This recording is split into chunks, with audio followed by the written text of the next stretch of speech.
Well, this is my first video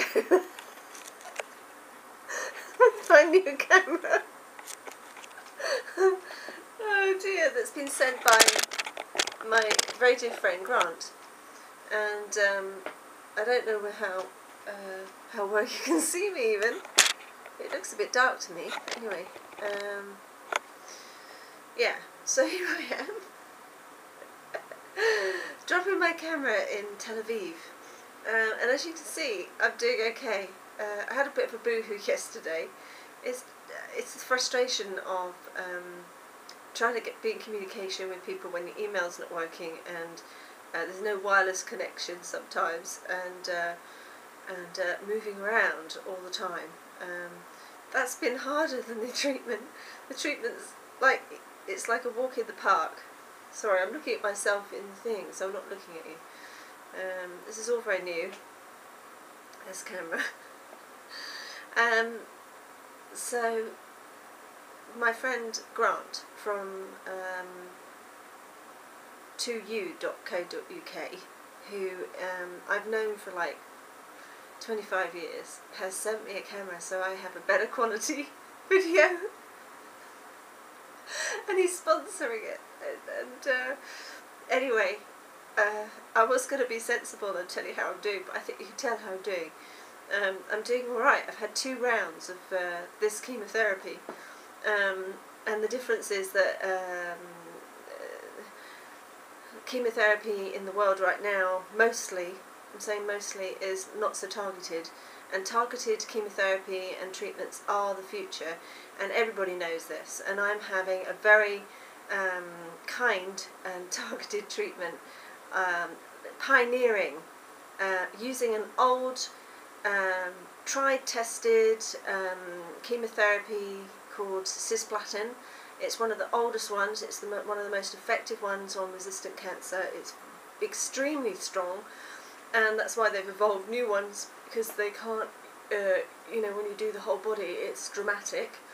And here I am, they're using an old treatment in a new technology, and that's what the world's all about, is finding better, smarter ways, and they call it smart bombing. And what they've done is they've put it in a liposome, so it's called liposomal cisplatin, and it coats it, protects the chemotherapy from your body. So whereas in the olden days when you had pain medication, you know, you had to be careful because it dosed your whole body. They said don't drive, and so now you get painkillers just for your head, or just for your bones, or just for your teeth, because they can target it with a liposome, and it knows where to go, it has receptors and stuff like that, and it hunts out the right connectors. As you can tell, I'm a lay person, but this cisplatin is in a liposome, and what happens is it just drops it. It finds the cancer and drops it on the cancer. And what else can I say? And this way it doesn't damage your bone marrow, it doesn't suppress your immune system, and it doesn't damage your organs. So you don't get all those horrific side effects. And you know, I've met so many people here who actually know people going through chemotherapy and having severe reactions. So now that's, you know, that's the way it is, and that's their choice. But I have hypersensitivities, diagnosed at Guy's Hospital, allergic, very, very allergic to mercury and amalgam, and in the process of taking them out I ended up bedridden, and if I didn't have them out it was ulcers and lesions all the way through my body, right the way through down below, bleeding, pus coming out of my head, itching, like rhinitis, pressure in my head. I felt my brain sticking the side of my head, could hardly talk. I mean, it was serious, serious stuff, and I now had to have surgery 10 years on. This last year, it was delayed a year because of the cancer, to have new tear ducts put in, and also to have my bladder stretched, because as the erosive lichen planus heals over a period of time, when I started taking iron, it's a bit complicated and a lot of information, but mercury disturbs the metabolic system, and it's damaged my mitochondria, so it recycles energy very slow, but I can't store iron. And so this is critical to my well-being, obviously, because what iron does is it allows, I can't tell you why, but it allows the blood cells to be circular instead of all funny shaped, and therefore carries oxygen. So the issues that I've had over the last 10 years is that I'm living in an anaerobic environment, which also is inducive to cancer, and therefore I get lactic acid, my muscle seize up. It's a bit like doing the last press up, and I've learnt to live with it with supplements and stuff like that. But the thing is that as I don't store iron, I've been taking iron. When I started taking iron, the erosive lichen planus started to heal, and it became scar tissue, and very thin skin, very vulnerable, but also very rigid muscles. And so this is all the way through my system. And but anyway, I could tell you more about it. Maybe I'll do a whole video on it. It's horrific what happened, and this is why I'm choosing to do the kinder choice. So I'm your proverbial guinea pig, even though they do this and it's fine. They've been doing it for a while. In fact, they've been treating cancer here at the CTCI since like 1990s. They've been having success in leading edge immunotherapy and targeted treatments. And it's not it's a professional working clinic. It's so what can I say? So I've had to take some iron. I didn't take it for a year because it's not good when you have cancer. Iron somehow encourages it. I don't understand the whole thing. So anyway, I didn't take any, and I'm low, and so I had to take some iron. If you saw my last video, for pregnant ladies it's like a gentle thing, but it just seized up my whole metabolic system, and therefore couldn't get rid of any toxicity. And I felt, I don't know if you've ever taken iron before. When you take iron, I was, when I first started taking it about 3 years ago when I found this out, I was just laying flat on the floor. I thought I was going to die. So that was taking ferritin every day. So this is like a really tiny bit, but it's seized up, and of course because it seized everything up, I can't go, and therefore I got a bit toxic and a bit sicky pickly. But actually it was nothing. It was just, didn't feel hungry and felt a bit queasy, and so that's from that, not from the chemotherapy. It's amazing. Anyway, once we figured that out, they gave me some fluids, and they're so incredibly kind and very, very funny. Lots of fun here. And as soon as I figured that out, I've been fine again. So, I've still got all my usual problems going on. The biggest breakdown is finding somewhere to stay. I just don't have the resources.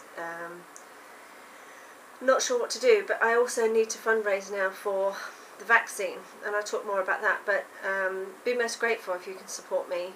I'll keep you posted, so you've got a real live person sharing a real life story versus an article, and I hope you will support me and donate. I need thousands of pounds. So if you think I'm doing a good job, let me know about something pioneering and great. I'd be most grateful.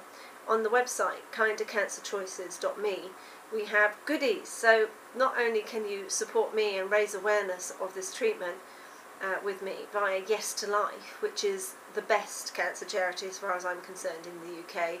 That's yestolife.org.uk.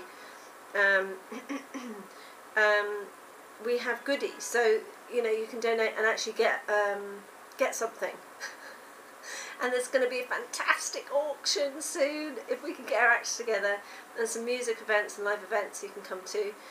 And the auction items so far we've got is a Willy Wonkers Chocolate Bar, which is from the actual film via Steve Wickenden, who owned Elstree Props, and handled by the legend Johnny Depp himself. And what else? We've got 2 storyboards from him, these may be sort of something you're very interested in, and perhaps you can use that to share my story, is a Harry Potter, I think it's Flight of the Pheonix, storyboard, which was a storyboard that was actually used for the film, and also Raiders of the Lost Ark, Indiana Jones one. So yeah, there's tons. Oh, Mike Lindup, level 42's got all the boys to sign a music award. And my friend Heather, who's an international singer with Monteverdi Choir and Swingle Singers and soloists, I should say, Steve Reich, she's got the fantastic album. It's just been released with the wonderful David Newton, who's 10 times British Jazz Pianist of the Year. And she's, if you donate £20 and contact her and show you've donated it, you can get a signed copy by her. And it's not even released yet, and it's fantastic. She sang with, you know, all the best in the world, Dizzy Gillespie and all sorts of people. You should check her site out, heatherkandcross.com. And then there's Jules, who's given an MP3, meditation MP3 you can download for donation. And there's children's vouchers for themed parties from Heather and Tenzin. There's beautiful photographs from Linda Tan in Singapore that you can donate and get a print of. And there's just lots of things coming. So if you have something that you'd like to give as a goodie, it all helps. So anyway, as you can see, I'm absolutely fine. I had a boohoo yesterday just because of logistics and being away and being on my own here. It's really hard when you're on your own. You know, you've got no one to talk to. So, but my friends have been great. Thank God for Skype. And but because my computer's not been working and all sorts of stuff, and because I really don't have the money to stay here in this beautiful place, and one of the places I can go for free, Lainey, bless her, she's not very well.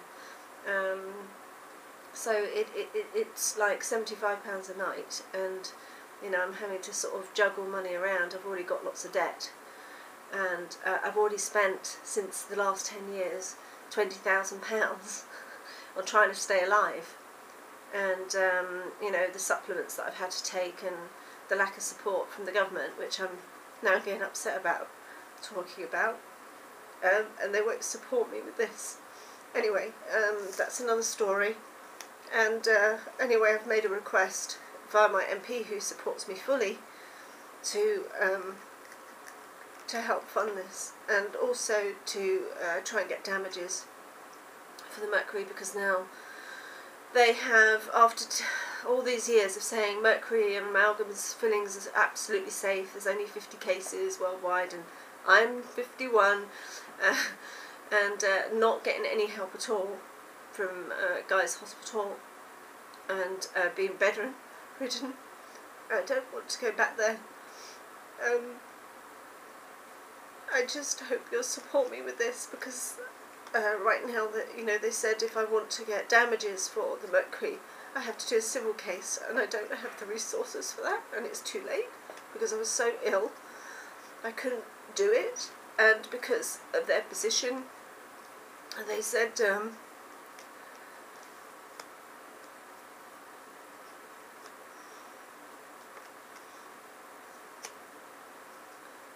it was safe, and it was not safe, and they didn't take care of me. And last year, when I got cancer, I was in tribunal for benefits, and I had no money for food. My friends had to come round.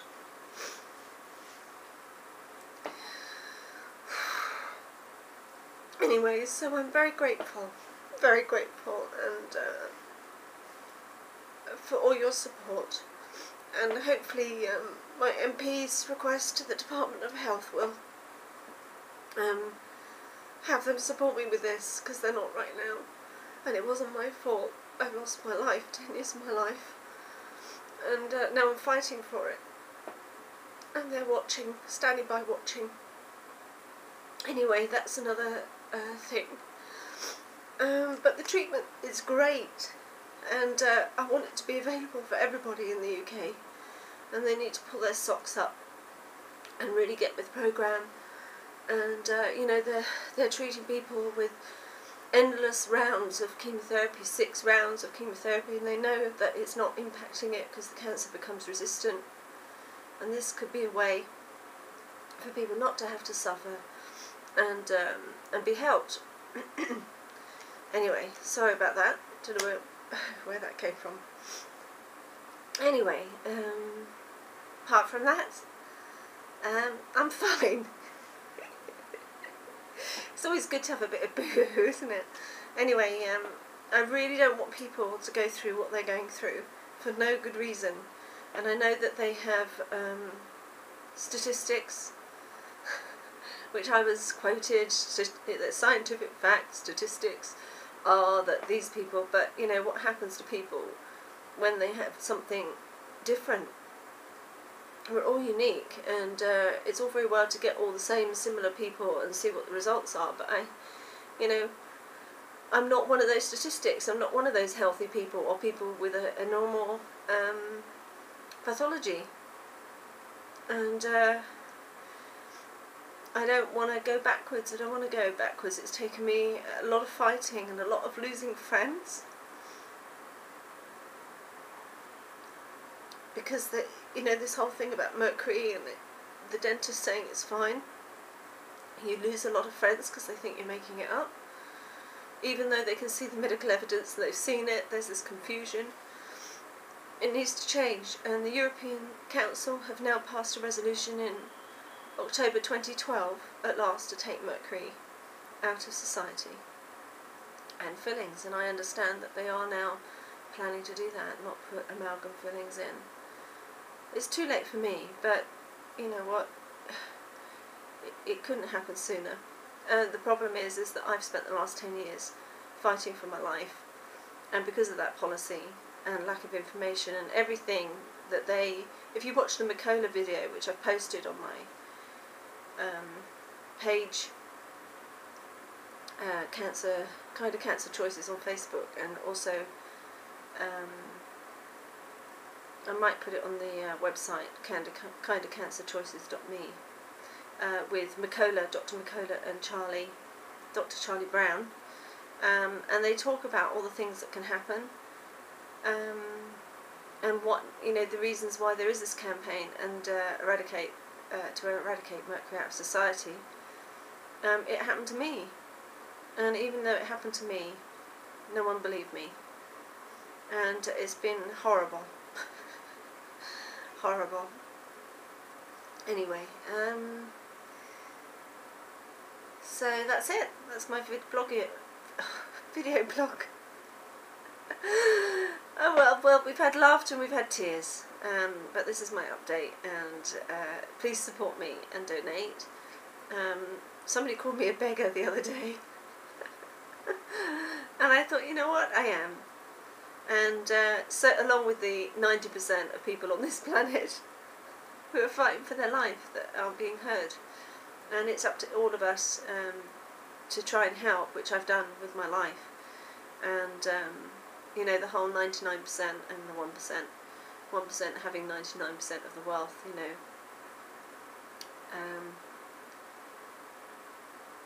we're all in the boat together. And we need to change the system so that it's a fairer system. Anyway, anyone who judges me, that's their problem. As I was saying in my note about it, that I feel grateful to have had this experience, to understand what it's like for people to be needy and to need things and to ask for things and ask and ask and ask for help. And I worked on staff at the Hunger Project. It's about empowering people to help themselves. And but sometimes, when somebody's dying, you can't do it yourself. What I can do is share my journey and hope that that's something that's valuable to you and to all the people that you know in your life that have cancer. And do it with as much dignity and grace as I can. But you know what, if you're judging somebody for begging or asking or labelling them, it's silly. We're all interdependent. We have this obsession with being independent, and you might be sitting there with your laptop and have lots of you know, resources as in cash, but, you know, without the people who are making your clothes and going to work, cleaning the factories and making sure that electricity is running so that we have power to run your laptop, we're not independent at all. We're all and interdependent. And so it's a silly thing. We all need each other, and I need your help. And I'm trying to give what I can in return. So please help me spread the word about this kind of choice of treatment. And you know, I'd love that we had this choice in the UK and other places in the world. And it is about choice. And you know, I'm not saying don't do the conventional treatment. If that's what you feel safest with, then you know, you should do that. And there's good evidence that that works to a certain degree for people, but it's a horrific treatment, and I'm choosing not to do that. And anyway, I'll keep sharing my journey, and we'll see what happens. The truth is, I've had friends who've done completely alternative or, you know, complementary. It just makes me laugh, that word, alternative. It's just not what most people are doing. What's wrong with that? And yeah, some of them have survived and some of them have died. But then I also know people who've done conventional treatment. And one of my close friends, their best friend, was cleared, you know, did all the conventional chemotherapy, radiotherapy, was told they were clear, and then they died 6 months later. So, you know, it's a personal journey, and we shouldn't judge each other for our personal choices. So, and they're having success here, and also success with treating MS patients and ALS and Alzheimer's and all sorts of stuff. You should check their site out. And the links on the website under choices on kind of cancer choices.me. Anyway, that's it for today. We've been on a whole journey today. Anyway, I really get upset. When I do get upset, I get really upset. Because there's good reason. And I always know that if I really get upset, there's an integrity issue, like something's not quite right in the situation, with who I'm being the way I'm being dealt with, and I don't think I've been really taken care of by the NHS, and they haven't taken responsibility for the damage that was done. Anyway, that's another video blog. Anyway. So if you want to help me with the website, we really need help, and marketing, we need a marketing PR person and team. Please join us, and if you know anyone who is a solicitor who would like to help me with, I wanted to get a new category on industrial damages benefit. You can sue for millions, right? And I've never wanted to do that. I just don't want to be on income support and going in tribunal every so often, losing money. And when I don't have the supplements, you know, I lose my memory, I don't know where I am, I pass out, and have no money for food. It's just not fair. It wasn't my fault. Okay, so I think that's it. I'm sending you lots of love, and here we go.